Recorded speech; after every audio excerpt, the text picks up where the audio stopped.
बिस्मिल्लाह करते हैं जी। From the study of Piliavin. ठीक है, पिलियावन की स्टडी में अगर हम बात करें तो हम लोगों ने पिलियावन की study is all about it's all about हमारा क्या कहते हैं सबवे से मैराथन। सही है, सबवे से मैराथन इस स्टडी का नाम है। एंड ये स्टडी बेसिकली इज़ अबाउट एक केस था। बैकग्राउंड में हम पढ़ेंगे केस को। वो केस बेसिकली क्या है हम लोग उसको आइडेंटिफाई करेंगे और उस केस से हम लोग फिर लिंक करेंगे हमारी इस स्टडी को। Let's move forward. पिलियावन का अगर हम बैकग्राउंड थोड़ा सा अंडरस्टैंड करें तो Piliavin note in their study that is social psychologists became particularly interested in the behavior of bystanders। so हम लोगों का अगर थोड़ा सा बैकग्राउंड समझना है तो हम लोगों को ये बात समझनी पड़ेगी कि एक केस हुआ था यूके के अंदर। एक लेडी थी किटी जिनोवर्स, उसका मर्डर हुआ था। And that murder basically drew attention of a lot of social psychologists। why? because social psychologists ने ये आइडेंटिफाई किया कि वो उस लेडी का जो मर्डर हुआ उस मर्डर के अंदर मल्टीपल टाइम्स उसको स्टैप किया गया और मल्टीपल टाइम्स उसको जब स्टैप कर रहे थे तो बहुत सारे लोगों ने उस चीज़ को सुना, लेकिन nobody actually did anything about it। और इस बेसिस के ऊपर this became the basis of Piliavin study. Now Piliavin ने कहा कि न्यूयॉर्क में 1964 के अंदर ये इतना बड़ा केस हो जाता है and a lot of people also here the victim screaming and shouting for help, yet nobody did anything to protect or save this lady। and this became the one of the very main causes for Pilyavin to start his study। तो जिसको हम कहते हैं जब लोग हमें सुन रहे हैं and when we are crying for help and we are crying for help and nobody actually is helping us, तो उसको हम कहते हैं bystander behavior। क्या कहते हैं? bystander behavior। So the murder attack interested the interested from psychologists became not one person out of 40 people who saw, even heard this lady get stabbed multiple times, tried to help the victim। Many laboratory studies were carried out by social psychologists to test bystander apathy। That is the phenomena of when observers of an emergency situation do not intervene at all, जो बात मैंने already पहले बताई। Importantly, social psychologists looked for the cause of bystander behavior, not in the type of people who do or do not help, but in the situational factor which influence helping behavior। So basically social psychologist जो है वो influence को ढूंढ रहे थे कि क्या चीज़ influence करती है आपको कि जिसके बेसिस के ऊपर आप जाके हेल्प करेंगे। And this was the main cause of Piliavin study as well. Now Piliavin की स्टडी जो थी वो एक और रीजन की वजह से भी हुई थी, क्योंकि पिलियावन ने दूसरी स्टडीज भी देखी थी जो कि हुई थी और उसने कहा था कि भाई हाँ बहुत सारी स्टडीज जो है वो पहले ही हुई हैं और इन स्टडीज के अंदर हमारे पास रिजल्ट यही निकल के आ रहा था दैट बायस्टैंडर्स विल नॉट हेल्प। तो उसने कहा कि let me design another study जो कि हमें ये आइडेंटिफाई करके देगी कि क्या बायस्टैंडर्स हेल्प करेंगे या नहीं करेंगे। ठीक है, एंड उसने फिर ये स्टडी डेवलप करी। Two important concepts interested the social psychologists were diffusion of responsibility and pluralistic ignorance। ये दो concepts हैं, again these are, इसको आप कह लें these are the psychological concepts that will be tested in this study also। so हमारे पास वो क्या है? diffusion of responsibility is the idea that people are less likely to offer help when to someone if there are others present। तो basically अगर आप लोग science से थोड़ा सा वाकिफ हो तो आपको पता होगा कि डिफ्यूजन ऑफ रिस्पॉन्सिबिलिटी का मतलब होता है, डिफ्यूजन का मतलब होता है जब आपके स्टमक के जब आपके न्यूट्रिएंट्स ब्लड स्ट्रीम में डिफ्यूज कर जाते हैं, मतलब एंटर कर जाते हैं। तो यहाँ पे भी ऐसे ही हो रहा है। रिस्पॉन्सिबिलिटी किसकी है? इंसानों की है। अगर मेरे सामने किसी को हेल्प चाहिए तो whose responsibility is it? Is it my responsibility if I see some accident happen that I go and offer help? Yes। लेकिन ऐसा होता है नहीं। क्यों नहीं होता? उसका रीजन है डिफ्यूजन ऑफ रिस्पॉन्सिबिलिटी।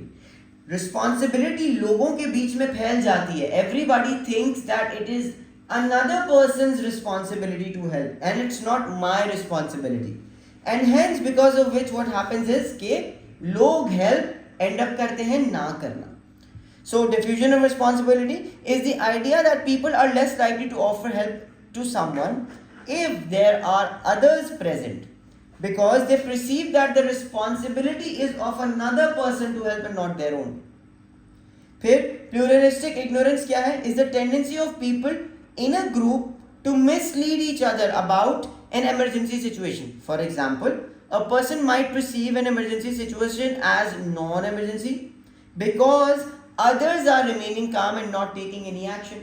तो pluralistic ignorance होता है जहां पे मैं अपने साथ मौजूद एक और इंसान को ये आइडिया दे देता हूं that you know maybe a situation is not actually an emergency situation. Why? Because I understand कि बाकी सब जो है are very calm and nobody is running or panicking, hence maybe it is not a situation in which we should be panicking and hence I stay calm.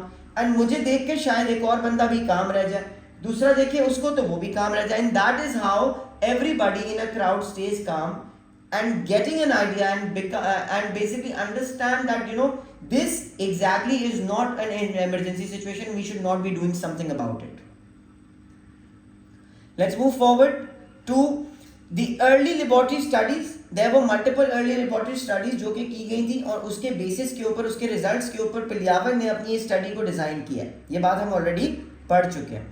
So the early laboratory experiments into the bystander apathy consisted of candid camera trigger happy style scenarios where people were placed in situations such as smoke filled rooms to investigate if people would actually help or not. ठीक है, तो ये एक study है जो की गई थी. These experiments usually consisted of one participant and a number of confederates.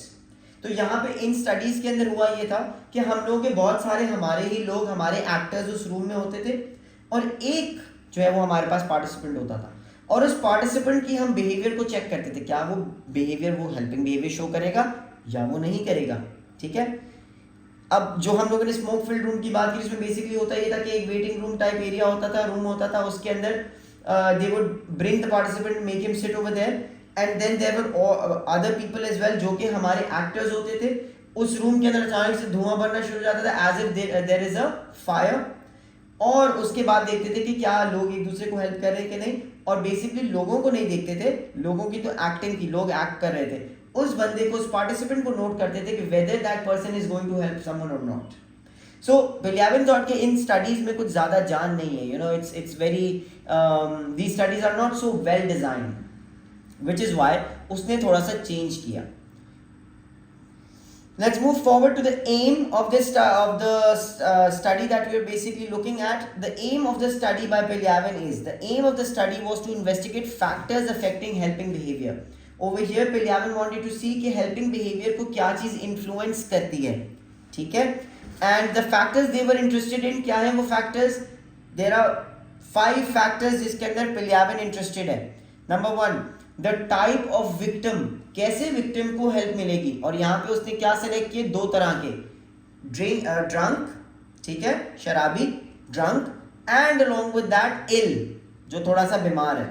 ठीक है, फिर उसके बाद उसने ये चेक करना है जो दूसरा फैक्टर जिसमें वो इंटरेस्टेड है, क्या रेस मैटर करती है. एग्जैक्टली, क्या रेस मैटर करती है. डज ब्लैक और वाइट, बीइंग ब्लैक और white actually matter for people to help or not.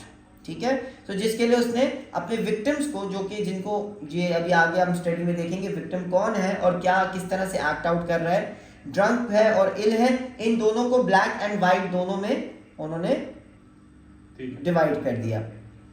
So divide ऐसे नहीं किया कि एक को ब्लैक बना दिया एक को वाइट बना दिया. ड्रंक में ब्लैक एंड वाइट था, इल में भी ब्लैक एंड वाइट था.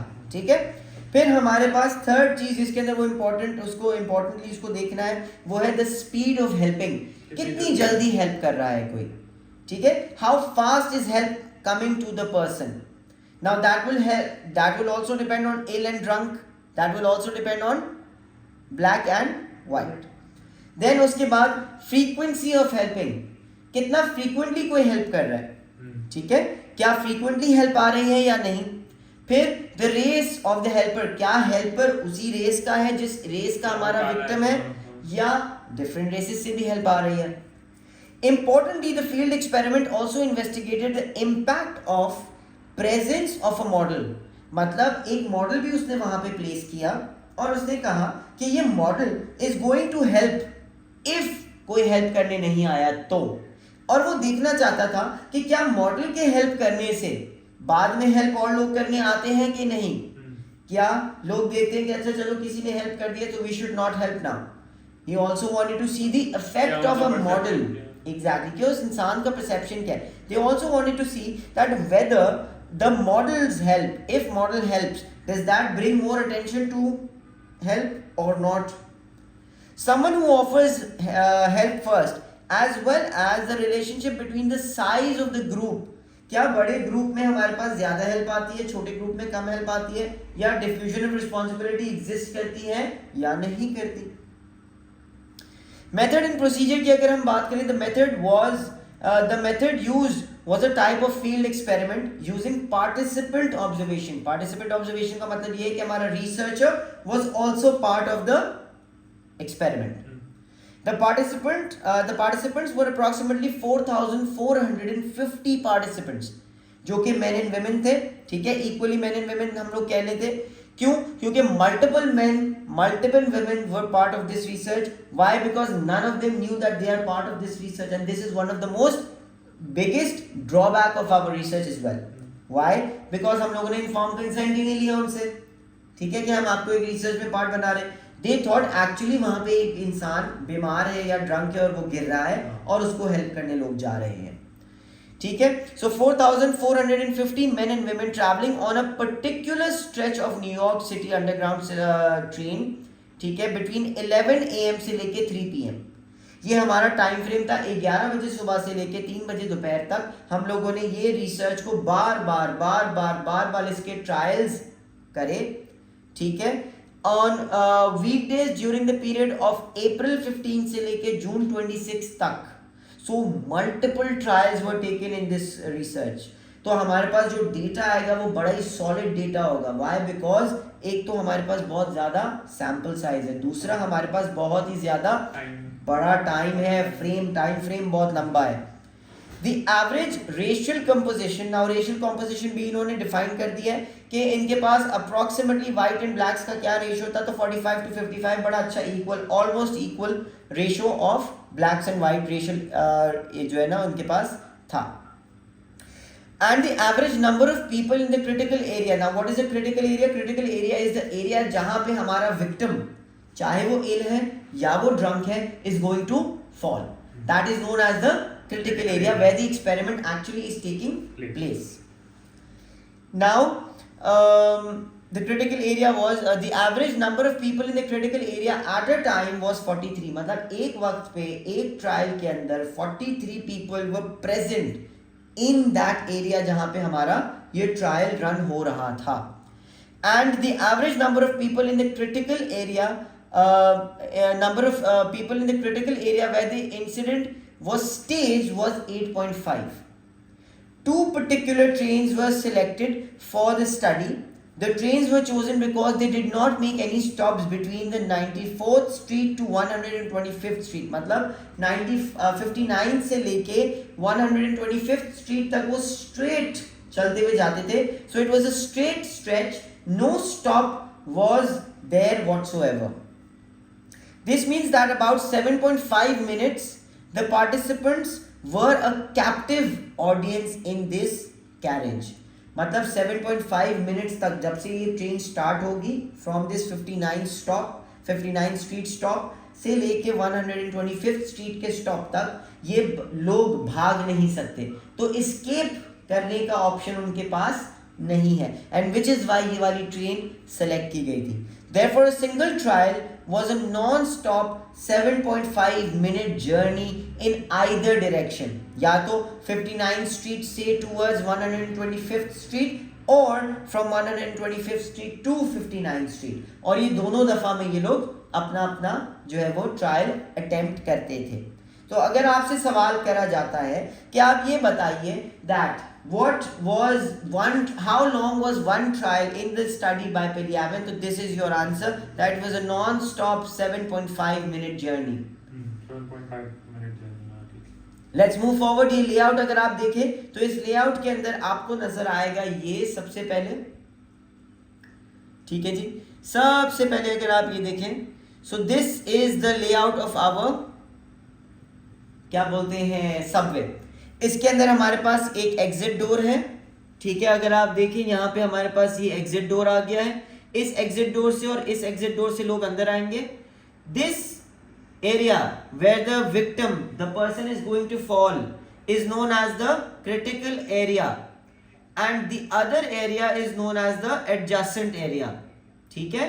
अभी आगे जाके आपको इसकी चीजें काफी क्लियर हो जाएंगी कि adjacent area and critical area हम लोगों के लिए क्यों इंपॉर्टेंट है, ठीक है। whereas do know this कि आपके पास exit number 1, exit number 1, exit number 2, exit number 2, एक बोगी के अंदर, एक सबवे कैरेज के अंदर there were one critical area, one adjacent area.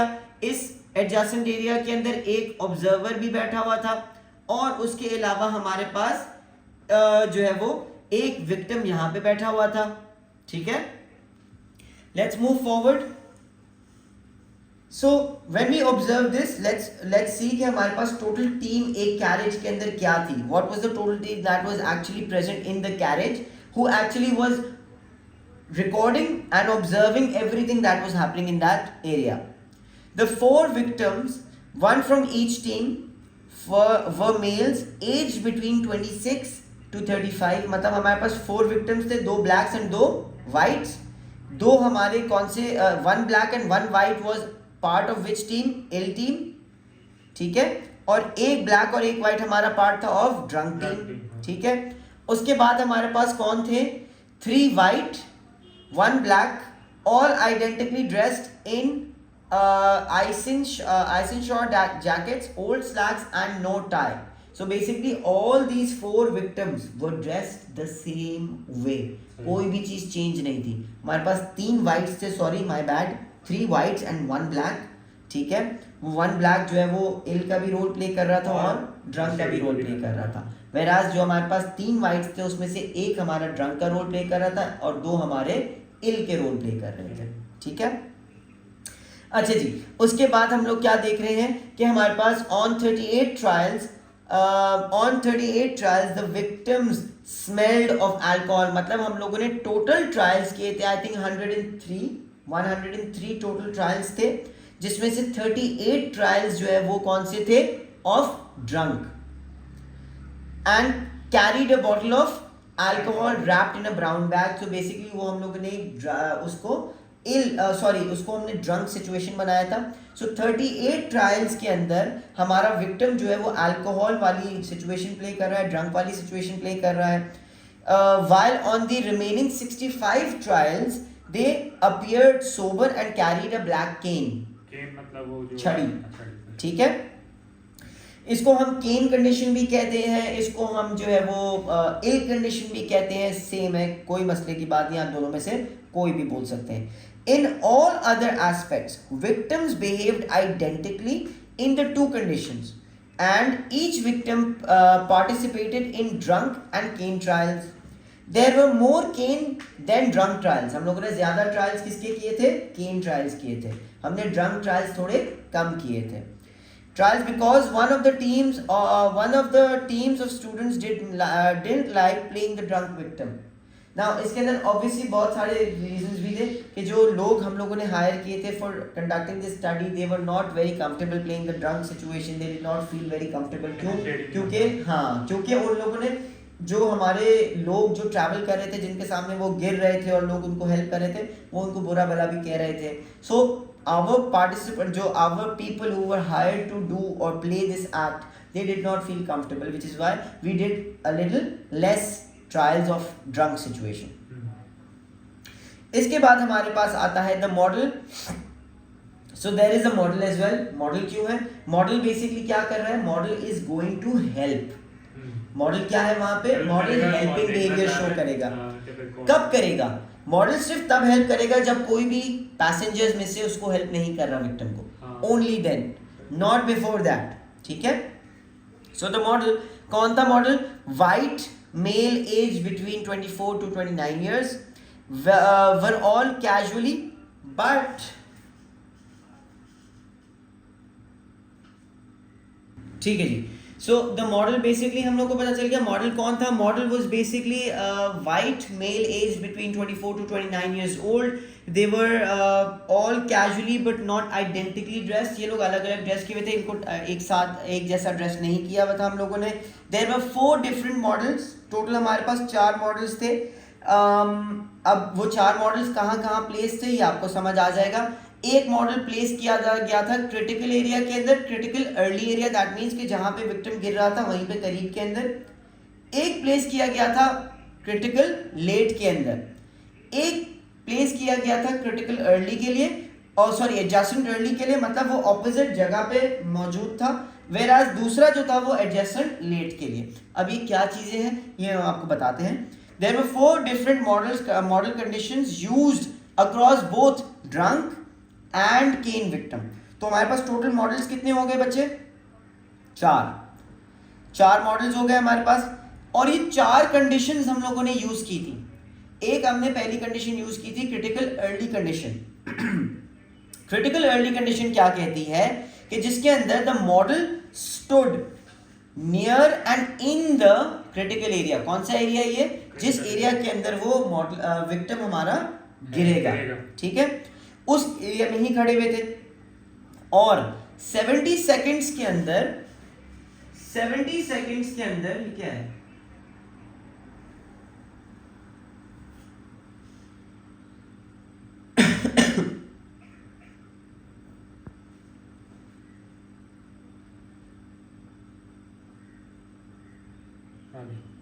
So 70 seconds के अंदर हमारे जो वो हैं the model, they had to basically intervene and they had to help the victim अगर कोई उनको हेल्प नहीं कर रहा तो, ठीक है। या तो आप याद रख सकते हैं 70 सेकंड्स, या तो पासिंग ऑफ 4 स्टेशंस पास हो जाएंगे, किसी ने मॉडल विक्टिम को हेल्प नहीं किया तो मॉडल भागता हुआ आएगा। कौन से एरिया की बात हो रही है? ये क्रिटिकल अर्ली एरिया की बात हो रही है। क्रिटिकल अर्ली एरिया में या तो वो 70 सेकंड्स में भाग के आ जाएगा अगर किसी ने हेल्प नहीं दी, या तो अगर 4 स्टेशंस पास हो गए किसी ने हेल्प नहीं करी तो वो फौरन से आके उसको हेल्प करेगा, ठीक है। फिर हमारे पास दूसरा क्या था? क्रिटिकल लेट, मतलब क्रिटिकल एरिया में ही मॉडल मौजूद है, लेकिन मॉडल जो है वो 150 सेकंड्स बाद हेल्प करेगा। अच्छा। या 150 सेकंड्स बाद, या तो 6 स्टेशंस पास होने के बाद। तो ये 2 कंडीशंस हैं, लेकिन ये कौन सी कंडीशन है जिसमें हमारा मॉडल कहां पे मौजूद होगा? In the critical area. Now comes the adjacent area. यहां पे हमारा model will be present in the adjacent. अगर हम यहां पे देखें, याद हो मैंने आपको बोला था कि this area is known as the critical area, whereas this area is known as the adjacent area. तो हम बात कर रहे हैं क्रिटिकल एरिया की। क्रिटिकल एरिया के अंदर हमारे पास 2 सिचुएशंस हैं जहां पे हमारा मॉडल क्रिटिकल एरिया में कहीं मौजूद होगा। लेट्स से यहाँ पे मौजूद है, या यहाँ पे मौजूद है, या यहाँ पे मौजूद है, एंड वो फौरन से भागकर आ रहा है। अगर क्रिटिकल अर्ली है तो वो 70 सेकंड्स में भाग के आएगा हेल्प करने के लिए, अगर क्रिटिकल लेट है तो वो 150 सेकंड्स बाद आएगा। एडजेसेंट की बात करें, same thing, adjacent early, adjacent late. Adjacent early में वो यहाँ पे कहीं मौजूद होगा, लेट्स से यहाँ पे या यहाँ पे या यहाँ पे या यहाँ पे, एंड एडजेसेंट अर्ली के अंदर वो 70 सेकंड्स में आएगा, एडजेसेंट लेट में वो 150 सेकंड में हेल्प करने आएगा। बस वो थोड़ा दूर बैठा होगा, वो यहाँ पे बैठा होगा इधर। अच्छा, ठीक है, ठीक है। Let's move further. अच्छा जी, when the model intervened, he helped the victim to a sitting position and stayed with him for the remainder of the trial. मतलब अगर तो किसी ने हेल्प नहीं करी और मॉडल को आके हेल्प करनी पड़ी तो हमारा मॉडल उस विक्टिम को उठाएगा, बिठाएगा, दैट्स इट। बिठाने के बाद वो उसके साथ बाकी जब जैसे ही ट्रेन स्टॉप नहीं हो जाती तब तक वो उसके साथ बैठेगा। जैसे ही ट्रेन स्टॉप होगी ये दोनों उठेंगे और वहां से भाग जाएंगे, ठीक है। They will leave the area, they will leave the subway train. A number of observations were or recorded. Now remember हम लोगों ने यहाँ पे multiple observations record करेंगे यहाँ पे, और observers noted the total number of passengers who came to the victim's assistance. So हमारे पास यहाँ पे दूसरे observers भी बैठे हुए हैं जो कि record कर रहे हैं observations. कौन सी observations record कर रहे हैं? They are observing multiple things. और वो मल्टीपल थिंग्स क्या हैं हमारे पास? मल्टीपल थिंग्स जो है वो है कि हमारे पास कितने लोग पैसेंजर्स में से हेल्प करने आ रहे हैं. किसको हेल्प करने आ रहे हैं? हमारे विक्टिम को. नंबर 1, एक सेकेंड, आई गेस आज ही सारे मसले हो रहे हैं. मैं भी यही देख रहा हूँ, आज ही सारे हो रहे हैं.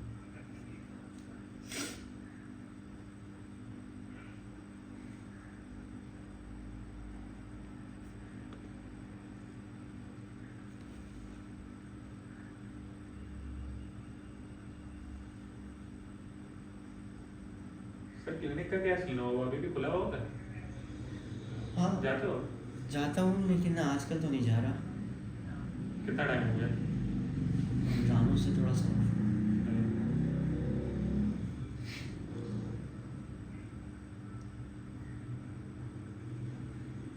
ठीक है जी. So if basically the model had to intervene, तो मॉडल बेसिकली क्या करेगा?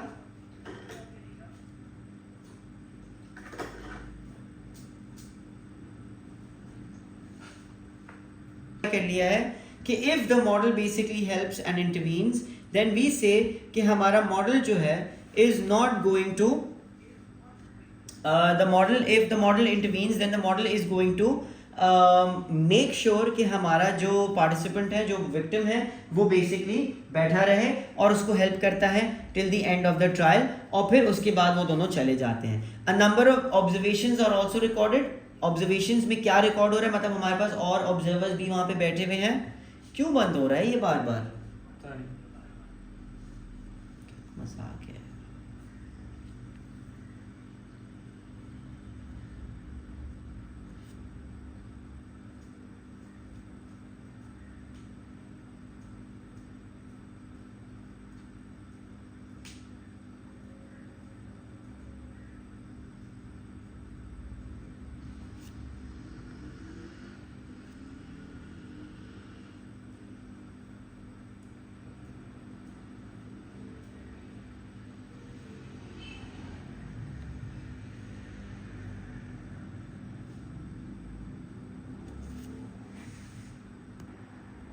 ठीक है जी.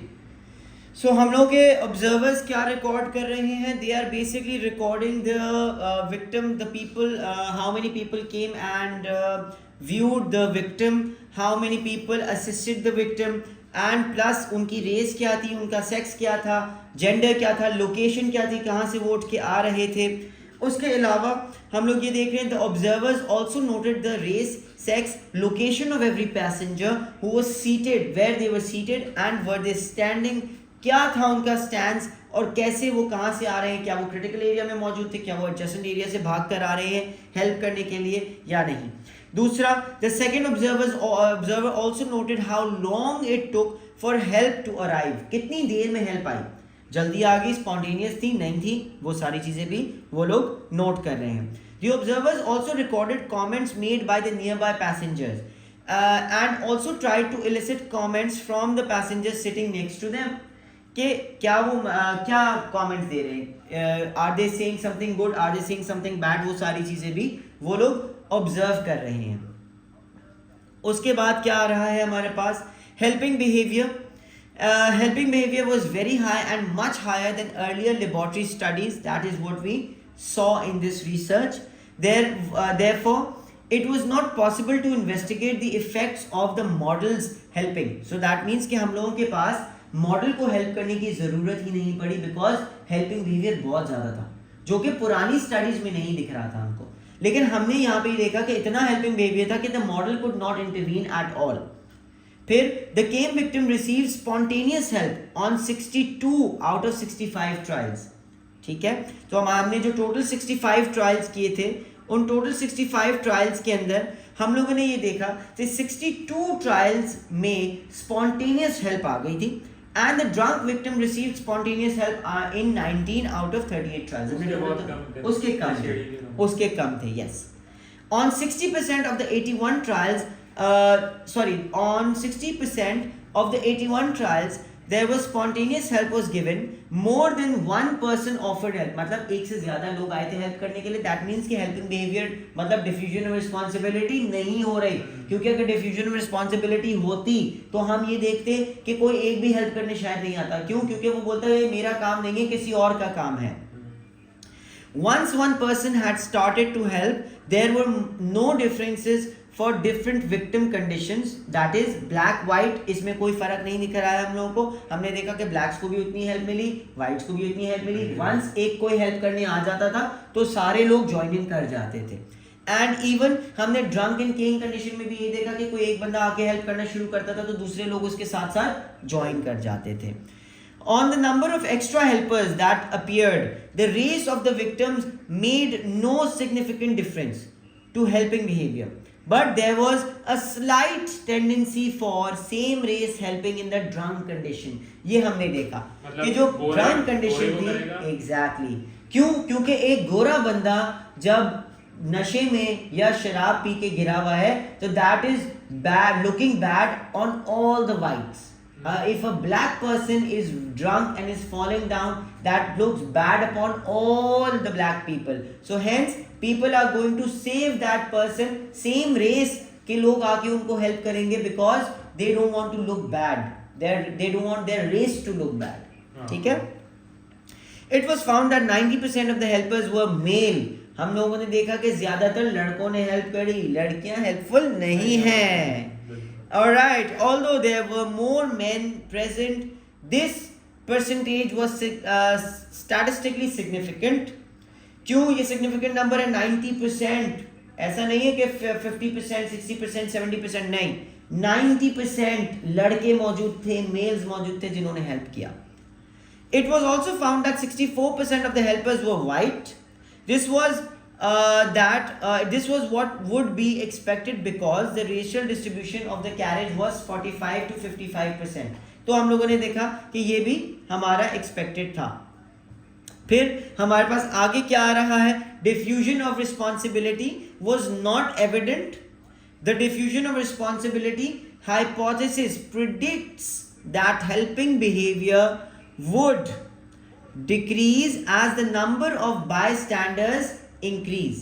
In fact, the field experiment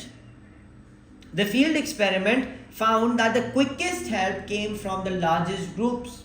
So हमें इस स्टडी से ये पता चल गया कि सबसे ज़्यादा हेल्प हम लोगों को बड़े ग्रुप से ही आती है. Whereas पुरानी स्टडीज़ में हम लोगों को ये बताया जा रहा था कि अगर बड़ा ग्रुप होगा तो कम हेल्प आएगी. Whereas ऐसा नहीं देखा हम लोगों ने हमारी फील्ड एक्सपेरिमेंट के अंदर. ठीक है जी. अच्छा जी. In fact, the field experiment found that the quickest help came from the largest groups. However, in the earlier laboratory experiments, there was only one participant and the other bystanders were confederates who were not going to help. तो हो सकता है कि वो एक बंदा help करना भी चाहता हो लेकिन वो हेल्प ना कर रहा हो क्योंकि दूसरे लोग हेल्प नहीं कर रहे हो तो वो देखे जैसा दूसरे कर रहे हैं उसने वैसा करना शुरू कर दिया. वो इन्फ्लुएंस हो जाते थे. ठीक है. सो पुरानी स्टडीज में ये फ्लॉ था जो कि इसने यहाँ पे फील्ड एक्सपेरिमेंट करके इस फ्लॉ को खत्म कर दिया. ऑलराइट. ठीक है जी. Let's move forward. हम लोग को आगे जाके पता चला nobody left the carriage during the incident mainly because हमारी ट्रेन की स्टॉप ही नहीं थी वहां पे तो वो कैसे कोई छोड़ के भागता. On 21 out of 103 trials, a total of 34 people left the critical area. मतलब जो लोग critical area में मौजूद थे उन लोगों में से सिर्फ 30 पूरे ट्रायल्स जो 103 ट्रायल्स में टोटल टाइम जो हम लोगों ने ऑब्जर्व किया ओनली 21 ट्रायल्स में से 34 लोग आगे पीछे हुए थे जो क्रिटिकल एरिया में थे वो वहां से हट गए because they did not want to help. लेकिन उसके अलावा there were so many other people who were there to help कि वो एक बहुत छोटा नंबर था to identify. particularly when the victim appeared to be drunk. और ये हमने कब देखा? ये हमने सिर्फ और सिर्फ उस सिचुएशन में देखा जहाँ पे हमारा victim was a drunk person. Why this could happen? Because they were afraid कि वो कहीं हम लोगों को कहीं नुकसान ना पहुंचाए. मार वार ना दे. Exactly. ठीक है जी. फिर आगे चलते हैं. More comments were obtained on drunk than cane trials. तो हम लोगों ने ड्रंक सिचुएशन में देखा कि जो हमने अब ये बात करी थी ना कि हमारे ऑब्जर्वर्स कमेंट्स वगैरह जो आसपास लोग दे रहे थे वो भी आइडेंटिफाई कर रहे थे, तो वो भी हम लोगों ने देखा कि हमारा जो we saw that this was only when the drunk person was there. And उसके अलावा हम लोगों ने ये देखना है कि more comments were obtained when drunk person was present. मतलब हमारे आसपास लोगों ने ज़्यादा कमेंट्स किए कि भाई अगर if this person cannot handle it, why is this person do even drinking वगैरह वगैरह. ठीक है. फिर हम लोगों ने ये देखा the following comments were made by women passengers. It's for men to help him. I wish I could help him. I'm not strong enough. I never saw this kind of thing before. I don't know where to look. You feel so bad that you don't know what to do. This is all that was done. जहाँ पे हम कहते हैं कि हम लोगों को comments की बात पता चले. ठीक है. अगर हम कहते हैं कि हमारे participants you can get a question where they can ask you कि what were the comments that were identified by the observers that they recorded. तो वो रिकॉर्डेड कमेंट्स की बात कर रहे हैं तो दिस इज योर आंसर. ये सारे कमेंट्स में से कोई भी एक या दो आप कमेंट्स लिखेंगे तो वो आपका आंसर करेक्ट हो जाएगा. ये मैक्सिमम दो मार्क्स का आंसर आ सकता है. दो मार्क्स का आंसर है तो फिर दो ही लिखना है. सिर्फ दो. एग्जैक्टली. ठीक है जी. Let's move further. आगे चलते हैं तो हम लोगों के पास आ जाता है हमारा एक्सप्लेनेशन. ठीक है जी. सो एक्सप्लेनेशन की अब हम बात करते हैं. एक्सप्लेनेशन के अंदर हम लोग क्या कहते हैं, हमारे पास एक्सप्लेनेशन में जो है वो आ रहा है Peliavan et al. Developed a model to explain the results of the study. अब ये results क्या हैं और उसने इसको क्या बुलाया. So basically Peliavan called this a cost reward model. Cost reward model का क्या मतलब है कि मैं हेल्प करूंगा या नहीं करूंगा बेस्ड ऑन माय कॉस्ट और रिवॉर्ड. क्या मुझे हेल्प करने से रिवॉर्ड मिलेगा या मेरी एक एडेड कॉस्ट होगी. है कॉस्ट होगी तो मैं नहीं करूंगा. अगर if it is a reward then I am going to help. Let's study this. इसने क्या बोला. They argued that firstly observation of an emergency situation creates an emotional arousal. जब हम कोई इमरजेंसी सिचुएशन देखते हैं, जब हम लोग रोड पे जाते हैं, देखते हैं कोई एक्सीडेंट हुआ है तो हम लोग बहुत इमोशनल हो जाते हैं कि वो if there is there someone who can help him, अगर कोई इसको हेल्प नहीं कर रहा तो शायद मैं रुक जाऊं. So again it is a bystanders को वो इमोशनल कर देता है. This arousal may be perceived as fear, disgust or sympathy depending on what kind of aspect of the situation you are looking at. Note that the similarity with Scatcher and Singer. अच्छा ये अभी छोड़ दो, ये Scatcher and Singer आप लोगों का part नहीं है, so you're not going to look at this. इसको आप लोग भी अपने नोट्स में काट देना.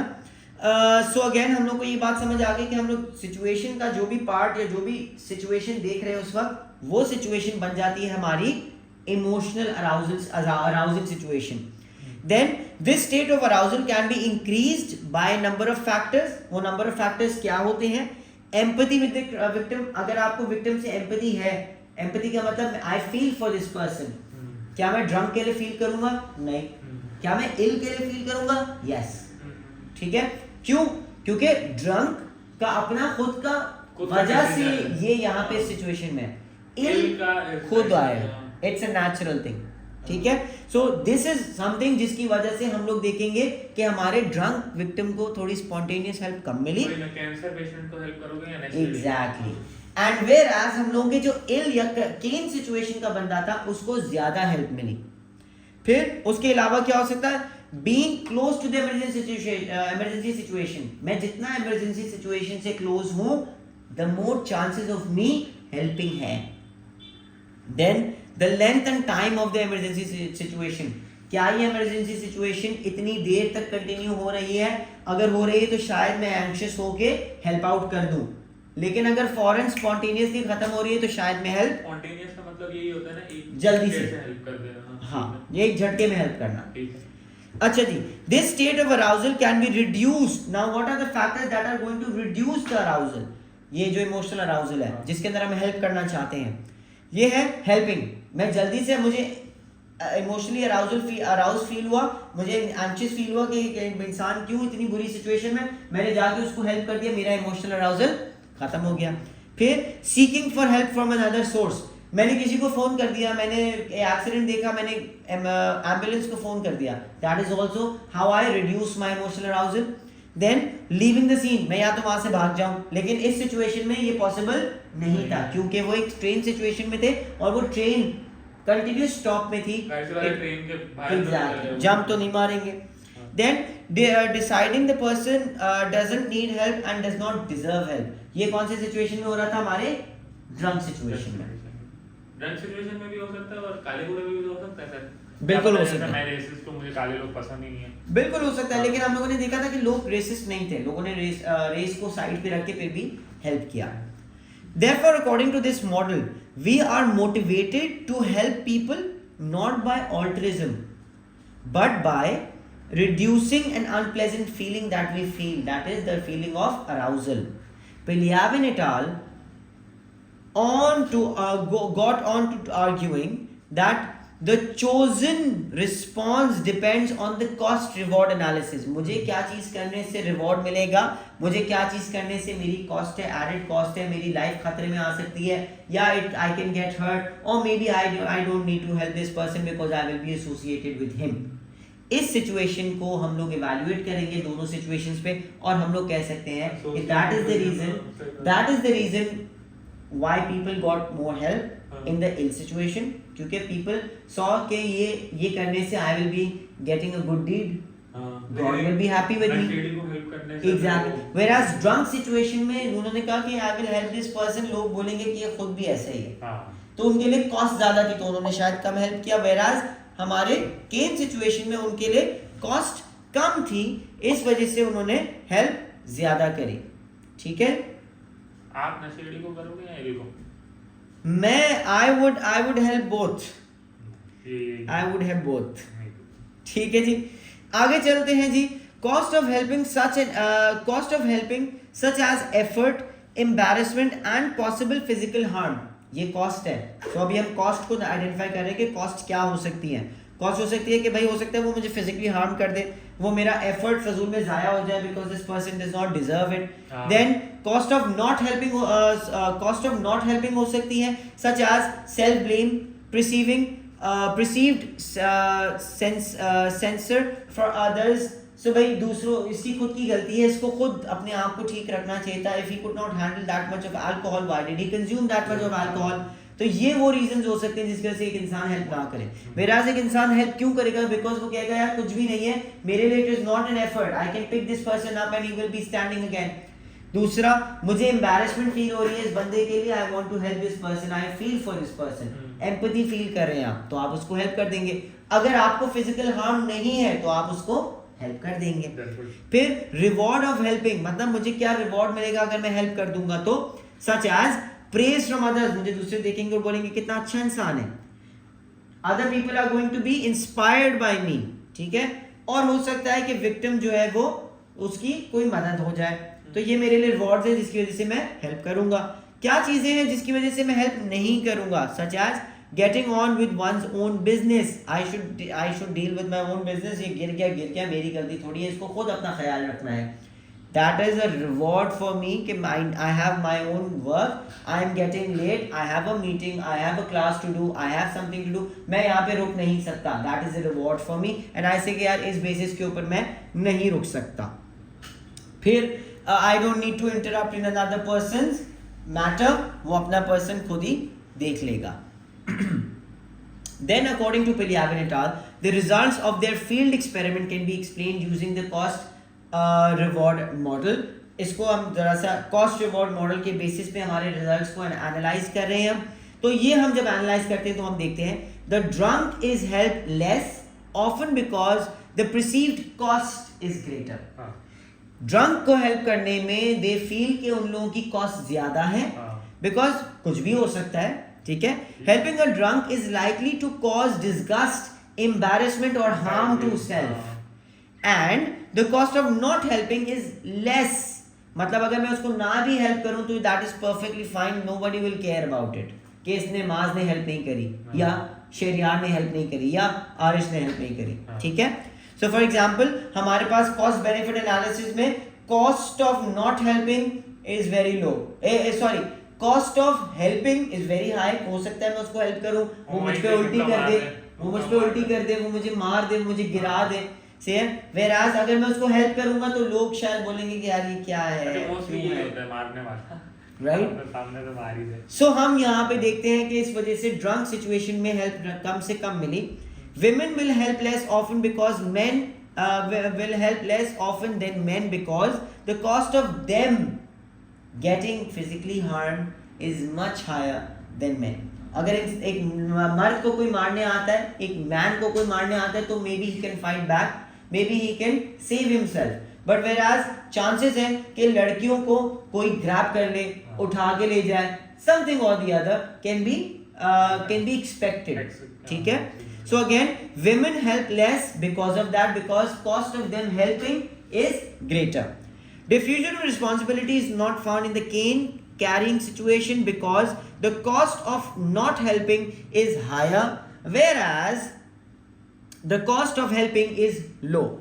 As time without help increases, so does the arousal level of the bystanders. तो हमने ये बात पढ़ी है कि arousal level बढ़ता जाता है. हम लोग जब किसी situation को देखते हैं, emergency situation को, तो हमारा arousal बढ़ता जाता है, and उस arousal के जितना बढ़ता रहेगा उतना ही हम देखेंगे कि हमारे लोगों के अंदर एंजाइटी बढ़ती रहेगी. A late model is not copied because people have already chosen an alternative, that is they do not want to help, और उन्होंने अपनी इस arousal को किसी और तरीके से reduce down कर लिया होगा. Evaluation of the procedure अगर हम देखें तो हमारे पास weaknesses and strengths की बात होती है. तो weaknesses की अगर हम बात करें तो study can be criticized on ethical grounds. क्यों? हमने अभी बात करी थी ना ethical grounds पे इसको criticize हम कर सकते हैं. कैसे criticize कर सकते हैं? Because हम लोग ये कहते हैं कि हमारे ethical grounds पे हमने consent नहीं लिया हमारे participants से जो कि study का part बनेंगे, and that is one of the major reasons our study can be said to be a weak study.